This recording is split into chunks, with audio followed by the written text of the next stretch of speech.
Hello दोस्तों, आप लोग देख रहे हैं ओसीसी एजुकेशन ब्लॉग। आज हम लोग बात करेंगे class 10th chapter 2.2 question number 1।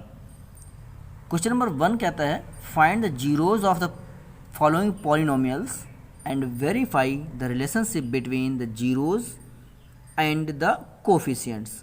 अब ये जीरोज और कोफिशिएंट के बीच में रिलेशनशिप वेरीफाई करनी है। उसके पहले हमें जीरोज फाइंड करने हैं। एक्चुअल में जो वर्ड जीरोज है ये क्या है? जीरोज का मतलब होता है कि कोई एक ऐसी वैल्यू जिसके लिए इसका आंसर जीरो हो जाए। एक्स की जब एक्स के फॉर्म में है तो एक्स की कोई ऐसी वैल्यू जिसको इसमें पुट करने से ये पूरा का पूरा जीरो हो जाए। That value will be called zeros for this given polynomial. तो हमें वही वैल्यूज फाइंड करनी एक्स के लिए। ओके, तो उसके लिए हम लोग पहले थोड़ा सा इसकी जानकारी ले लें। ये पॉलिनोमियल है, 2 पावर होने की वजह से ये क्वाड्रेटिक पॉलिनोमियल कहा जाता है। 9th में आप लोगों ने पढ़ा था। ये क्वाड्रेटिक पॉलिनोमियल है। इस तरह से हमारे पास 6 सवाल दिए गए हैं। इन 6 सवालों में हमें पहले इसके जीरोज फाइंड करने हैं। जीरोज फाइंड करने के बाद इनके कोफिशिएंट्स के साथ इनकी रिलेशनशिप फाइंड करनी है। कोफिशिएंट्स क्या होते हैं? इसके लिए भी हम लोगों ने 9th में थोड़ी सी पढ़ाई की थी। एक्चुअल में कोफिशिएंट्स किसी भी वेरिएबल के साथ में लिखे हुए उसके नंबर होते हैं।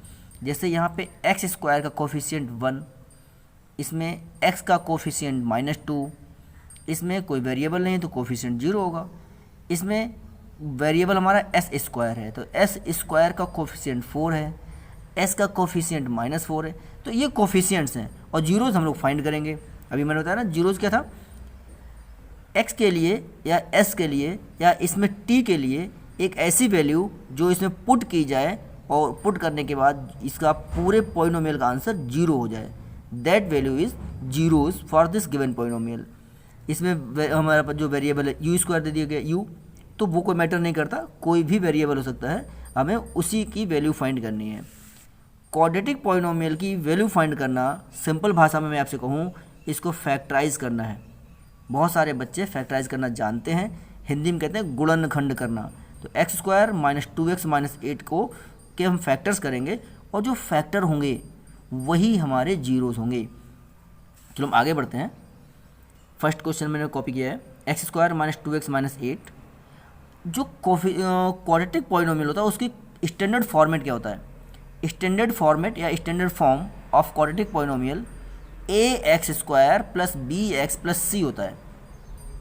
ए x square plus b x plus c, ये एक स्टैंडर्ड फॉर्म है क्वाड्रेटिक पॉलिनोमियल की, और ये गिवन क्वाड्रेटिक पॉलिनोमियल है। Given polynomial is this and standard form is this.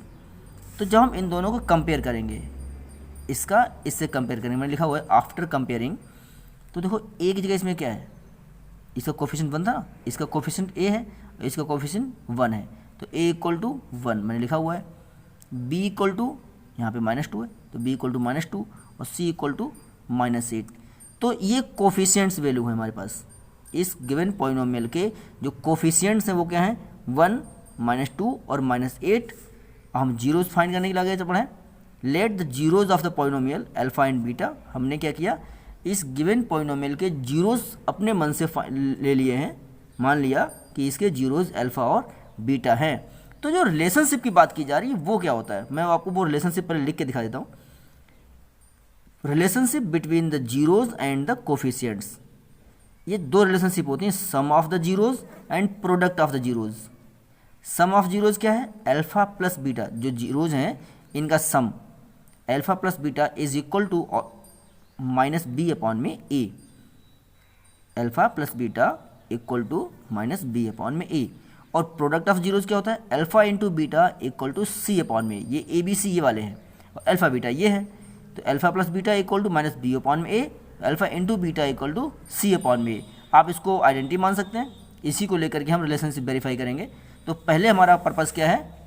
Finding zeros of the polynomial. पहले हम इसके जीरोज फाइंड कर लेते हैं। हमने कॉपी किया polynomial x square -2x -8। Factorise करने के लिए क्या करते हैं हम? इससे इसको मल्टीप्लाई करते हैं तो 8 1 जा 8। 8 के ऐसे फैक्टर करो कि माइनस करने से 2 आ जाए। 4 2 जा 8 और 4 से 2 माइनस करेंगे तो 2 आएगा। तो x square minus bracket 4x -2x bracket open होगा तो एक्स स्क्वायर माइनस ये 4x और ये प्लस का हो जाएगा 2x -8। इन दोनों में से क्या कॉमन हो सकता है?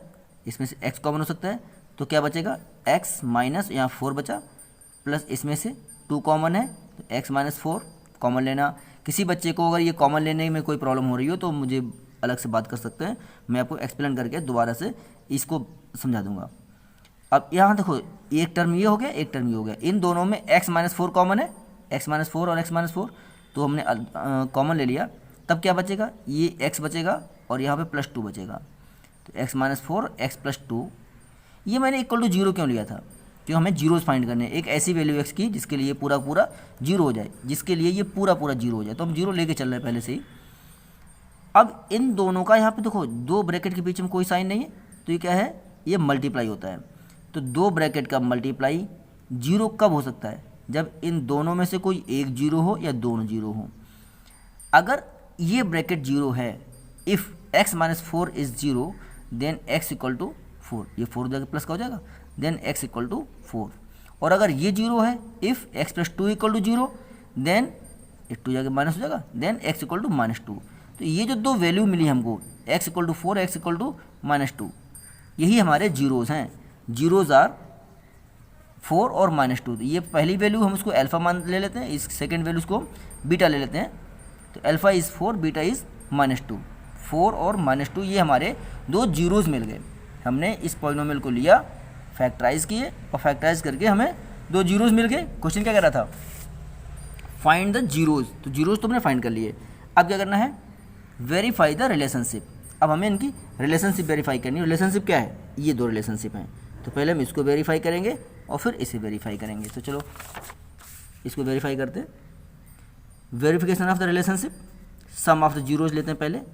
Alpha plus beta is equal to minus B upon में ए, ये LHS पार्ट है, ये RHS पार्ट है।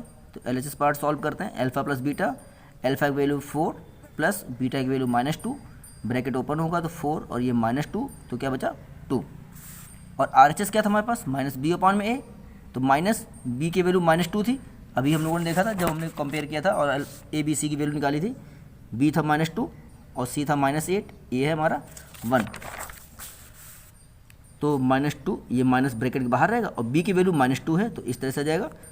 तो जब ब्रैकेट खोलेगा तो माइनस माइनस प्लस हो जाएगा, तो ये हमारा RHS 2 आ गया, ये LHS 2 और RHS 2, तो LHS इक्वल टू RHS हो गया।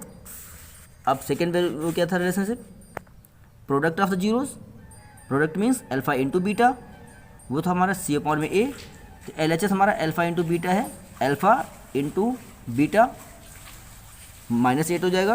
और RHS है C अपॉन में C माइनस 8 1, और ये कितना हो गया माइनस 8, ये भी हमारा तो minus 8 LHS equal to RHS।